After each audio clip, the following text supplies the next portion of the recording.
There are so many ways to cook your jollof rice, but this one fail-proof method I shared in this video will leave you smiling every time you cook your jollof rice. Hi guys, welcome back to the channel. In today's video, I share with you how I cook my party jollof rice that always comes out tasting good. So keep watching to see how I made it. To begin, you're going to be needing some tomato and some peppers. One thing you should note whenever you're making your jollof rice is that your pepper should be more than the tomato you're using. And I'm using three kinds of pepper here. I'm using the Cayenne pepper, also known as shombo. I'm using the African bell peppers, which is also known as tatashi, and I'm also using some Scotch bonnet pepper. The tatashi or the African bell pepper is the one that is big in size, which is this one. I already removed the seeds in it because the seeds are known to be bitter.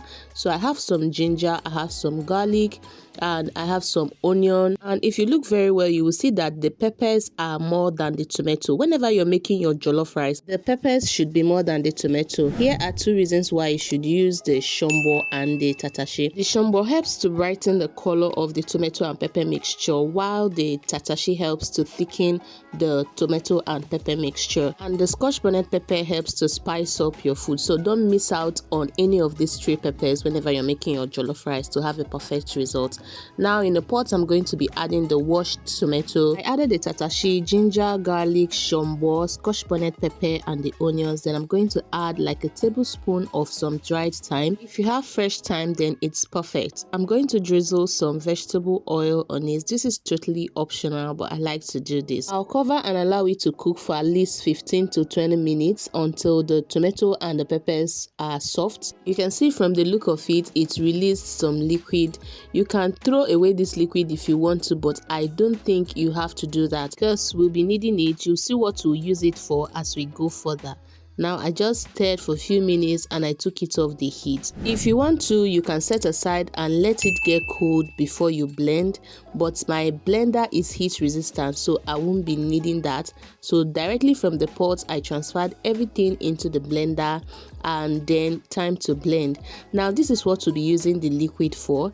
Because I don't want to add any other water to this, I use the liquid from the tomato to blend it. You can add very little of it or all of it depending on how much you want the consistency of your tomato and pepper mixture to be. You can even choose not to add any of the liquid because your tomato and pepper are already soft. You won't be needing that liquid or water to even blend at all. So I blended till almost smooth. If you want a very smooth consistency, then you can blend till very smooth, and this is what I have. The texture and the consistency is perfect for me. So my choice of protein for this recipe is beef, and I'm going to season with some curry powder, some thyme. I added some chopped onion, some salt, and some blended pepper. One thing you should note whenever you're making your jollof rice, you need a quality meat broth whenever you're making your jollof rice. Once you have a quality meat broth, then you're close to perfect. Now I'm going to stir everything properly to combine. Once it's properly combined, I added some seasoning cube. I completely forgot I haven't done that before mixing together, else I would have added before stirring everything together. But nonetheless, I added and covered and allowed that to start cooking without adding any water. This is because I want everything I added into the beef to cook into it properly before adding some water. The reason for the water I added is to help the beef cook properly. Once I'm done adding the water, I'm going to stir very well, covered, and allow that to cook until the beef became very tender. After some minutes of cooking, I checked on the beef and our beef is ready. Now I'm going to separate the meat from the broth, and as you can see from this video, the broth is looking very rich. Now after doing that, I'm going to cover and set the broth aside. Next is frying. I like to fry my beef, and to do that I'm going to add some vegetable oil to the pot. Let it heat up a little before going in with the meat.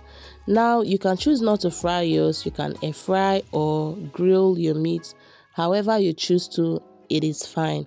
So after adding the meat into the pot, I'm going to let it fry until it turns golden brown. Now these are all we'll be needing for the jollof rice, and I have my pepper mix, the meat stock, some onions, some tomato paste, vegetable oil, and all my seasoning. I'll be listing them down in the description box, so do well to check it. So after some minutes of frying, I checked on the meat and it was completely dried. It has turned golden brown, so I removed it from the oil and then set aside. If you're new to this channel, you are welcome. Please feel free to hit the subscribe button. It is completely free. Leave a comment, like this video and share to your friends and family. I will greatly appreciate that. And to my returning subscribers, thank you for always coming back. Let me also know where you're watching this video from. Thank you. Now I'm going to add a little bit more vegetable oil to the pot. Allow it heat up a little bit before going in with the sliced onion. I'm going to stir to fry. Allow it to fry for a few minutes before going in with the dried thyme. One thing I would have added at this point also is bay leaf, but I completely forgot I didn't have that at home. Please add it to your jollof rice. It's going to uplift the aroma of your jollof rice, I tell you. After a few seconds of frying the thyme, I went ahead and added the tomato paste. After adding, I'm going to stir and allow that to fry until the sour taste or tangy taste in the tomato paste is completely gone. Once you see it like this and the color begins to pop, then it's time to add your pepper mix. You can see how colorful and beautiful this tomato and pepper mixture looks. Like I said earlier, always have it in mind, your pepper should be more than your tomato whenever you're making your jollof rice. But if you're cooking stew, then your tomato should be more than your pepper. So that is it. So I added a little bit of the tomato and pepper mix again, stirred properly, and it is time to add my seasoning. I like to do this immediately after adding my tomato because I want everything to just cook at once. I added all of my seasoning and there I had some Sazon, Aromate, some mixed spice and chicken seasoning. Please feel free to use any kind of seasoning that you prefer. So I added some seasoning cube and then I went in with a little bit of salt. Now remember that you have your meat stock, you don't want your seasoning to be too much. I stirred properly to combine and allow that to start frying. How will you know that your tomato is ready? Once the oil begins to float on top of the tomato, then you know that it is ready, just as you're saying. Yes, I swapped my pot. I checked on the rice and I noticed that that pot won't be enough. So I changed the pot and now I'm going to be adding my washed rice. So this is how I wash my rice, especially when I'm not parboiling it first. I take it to the tap, wash thoroughly until the water begins to run clear. The washing helps to remove the starch in the rice so that your rice will not be too sticky or mushy after cooking. Once it is properly combined like this, I'll go in with the meat broth. You see those things beneath the plate, please do not throw it away, don't sieve it out. This is one of the things that makes your jollof rice very tasty. Now I'm going to stir to combine. This water would definitely not be enough to cook this rice, so I added a little bit more water. So when adding water to your jollof rice, be mindful of the water you add, the quantity of water. That is depending on how hard or soft your rice is. The water in your rice should be slightly above the rice.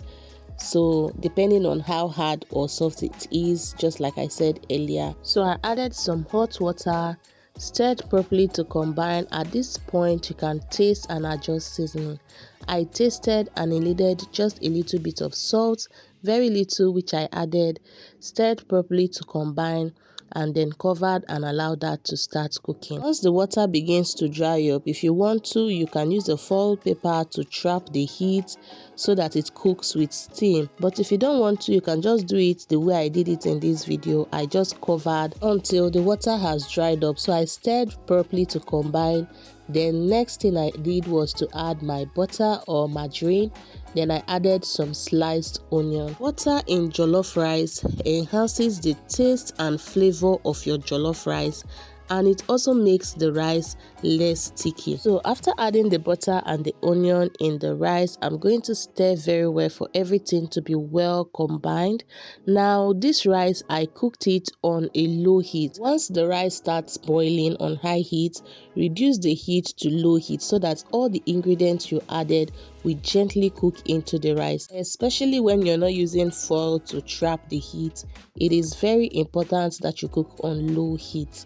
So after stirring together to combine, I'm going to cover this and allow that butter and onion to just cook a little bit into the rice, still on low heat. And after some minutes, open, stir very well, and that is it guys, our jollof rice is ready. Turn off the heat, serve, and bon appetit. Thank you very much for watching till this time.